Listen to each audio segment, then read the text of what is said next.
आज की वीडियो में हम क्विकली डिस्कस करेंगे ऐसी 5 टिप्स एंड ट्रिक्स जिसके ज़रिए हम अपने डार्क स्पॉट्स को, फ्रैकल्स को, चेहरे की स्याही को, छाइयों के मसले को हल कर सकते हैं, इससे निजात पा सकते हैं।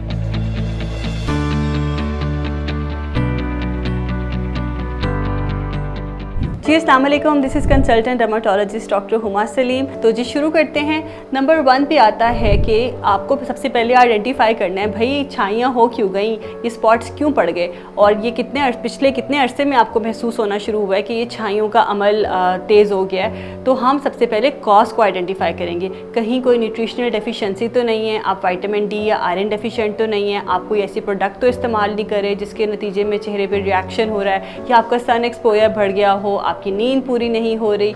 इसमें से ऐसी कौन सी रीज़न है जो हमारी छाइयों के या डार्क स्पॉट्स के मसले को बढ़ा रही है। हम सबसे पहले उसको ट्रीट करेंगे। मोस्ट कॉमनली जो प्रॉब्लम होता है जिसकी वजह से ये हमारे चेहरे पे छाइयाँ और स्याही बढ़ जाती है, वो ये होता है कि एक तो हमारा सन एक्सपोजर बहुत बढ़ जाता है, दूसरा ये होता है कि हार्मोनल प्रोफाइल जो हमारी हार्मोन्स की तब्दीलियाँ आती हैं उम्र के साथ साथ, उसके नतीजे में हमारे चेहरे पे छाइयाँ और निशान पड़ जाते हैं।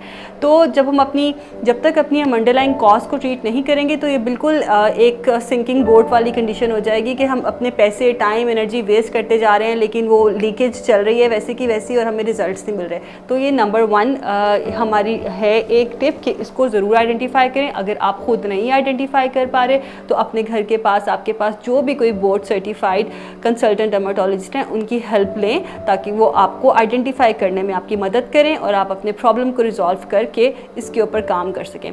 नंबर 2 पे क्या है जी, सन एक्सपोजर से ख़ुद को बचाएं। अगर आपको बाहर निकलना है तो सन ब्लॉक तो ज़रूरी है, इसके अलावा भी आप शेड्स पहने, हैट्स पहने, अपने सन एक्सपोज्ड एरियाज़ को कवर करें, क्योंकि मोर देन 80% जो हमारा स्किन एजिंग का अमल है, छाइयों का, पिगमेंटेशन का अमल है, वो सूरज की शुआओं की वजह से होता है। क्योंकि सूरज की शुआओं में 2 कंपोनेंट्स होता है, UVA और UVB। जो UVA है वो हमारी स्किन पे एजिंग करता है और जो UVB है वो हमारी स्किन को बर्न करता है और स्किन कैंसर कॉज करता है। तो दोनों की प्रोटेक्शन बहुत ज़रूरी है।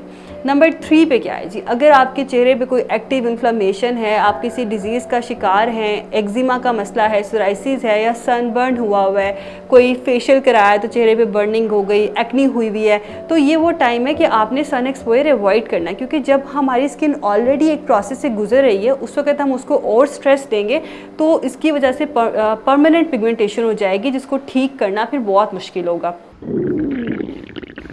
लगता है बाजार के खाने बहुत खाते हो। जी डॉक्टर साहब, मैं ये मेडिसिन प्रिस्क्राइब कर रहा हूँ, वो आप ले लेना। अब कोई भी मसला हो तो मरहम से डॉक्टर की ऑनलाइन कंसल्टेशन बुक करो, क्योंकि डॉक्टर से बात होगी अब घर पर। तो जब आपकी स्किन किसी मसले से पहले ही गुजर रही है तो उसको आपने प्रॉपर्ली हील होने के लिए टाइम देना, ये बहुत ज़रूरी है।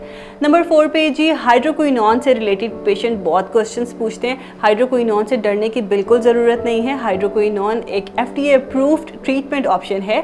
मसला ये होता है कि जब हम इसको ऑनलाइन ख़रीद लेते हैं या किसी XYZ से ले लेंगे, क्वैक से ले लेंगे, और वो बहुत हाई परसेंटेज में हमें हाइड्रोक्विनोन दे देंगे उसके साथ मरकरी को ऐड करके, तो ओवरनाइट हमारा छाइयाँ और सब निशान उड़ तो जाएंगे, लेकिन उसके लॉन्ग टर्म बड़े ख़तरनाक साइड इफ़ेक्ट्स आते हैं। हम इसको सेफ़ परसेंटेज के साथ, सेफ़ कॉम्बिनेशंस के साथ मिलाजमा में और ये पिगमेंटेशन में इस्तेमाल कर सकते हैं और ये बहुत अच्छे रिजल्ट्स देता है। नंबर 5 पे क्या है जी, नंबर 5 और सबसे इम्पॉर्टेंट ऑप्शन ये है कि जो भी skin brightening, skin lightening, skin whitening agents हैं उनको मिक्स एंड मैच करके इस्तेमाल करें। इसको हम स्किन साइक्लिंग भी कहते हैं। आप चाहें तो किसी बोर्ड सर्टिफाइड डर्मेटोलॉजिस्ट से अपनी स्किन टाइप के हिसाब से कॉम्बिनेशंस बनवा लें। अदरवाइज़ मैं आपको 7 to 8 ऐसे इंग्रेडिएंट्स बता रही हूँ जो स्किन ब्राइटनिंग में हमारी हेल्प करते हैं। आपने इनमें से 3 से 4 का एक ग्रुप बना लें और वंस डेली जो है यूज़ करें नाइट टाइम पर।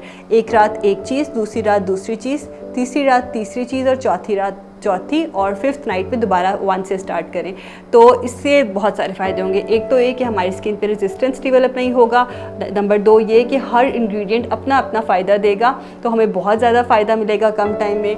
और नंबर 3 पे ये होगा कि अगर हमें किसी चीज़ से सेंसिटिविटी है तो हमें पता चल जाएगा, क्योंकि हम उसको डेली नहीं लगा रहे, और जिस दिन हम लगाएं अगर वो हमें सूट ना करे तो हम उसको अपनी रूटीन से आउट कर सकते हैं। तो कौन कौन से इंग्रेडिएंट्स हैं जिनको हम नाइट टाइम पे स्किन साइक्लिंग के लिए इस्तेमाल कर सकते हैं? नंबर 1 पे retinol and peptide, too good. Number 2 पे अल्फ़ा आर्ब्यूटेन, नंबर 3 पे एज़ैलिक एसिड, नंबर 4 पे हाइड्रोक्विनोन, नंबर 5 पे liquorice extract, number 6 kojic acid. ये वो इंग्रेडिएंट्स हैं जो हमारे डार्क स्पॉट्स को ट्रीट करते हैं। अगर आप कोई भी नाइट क्रीम लें तो आप इनमें से किसी इंग्रेडिएंट को ज़रूर देखा करें। फिर भी अगर आपका प्रॉब्लम रिजॉल्व नहीं हो रहा तो आप अपने कंसल्टेंट डर्मेटोलॉजिस्ट की हेल्प से इन ऑफिस लेज़र पिगमेंटेशन करवा सकते हैं, केमिकल पील्स करवा सकते हैं और माइक्रो नीडलिंग विद PRP का ऑप्शन ले सकते हैं, माइक्रोडर्माब्रेशन करा सकते हैं। ये वो इन ऑफिस प्रोसीजर्स हैं जिनके साथ अगर आप अपनी होम केयर रूटीन को फॉलो करेंगे तो जो रिज़ल्ट्स आपको 3 या 6 महीने में मिलने हैं वो आपको 1 या 2 महीने में मिल जाएंगे। तो जब हमें जल्दी रिज़ल्ट्स मिलते हैं हमारा मोराल बूस्ट होता है और हमारा मज़ीद दिल करता है अपना ख्याल रखने को, ट्रीटमेंट को कंटिन्यू करने को। जी, इसके अलावा भी अगर आपके जहन में मेलाज़मा, डार्क स्पॉट्स, पिगमेंटेशन से रिलेटेड कोई सवालात हैं तो आप मरहम के प्लेटफॉर्म के थ्रू मुझसे रब्ता कर सकते हैं। अपना बहुत ख्याल रखिएगा। Thank you.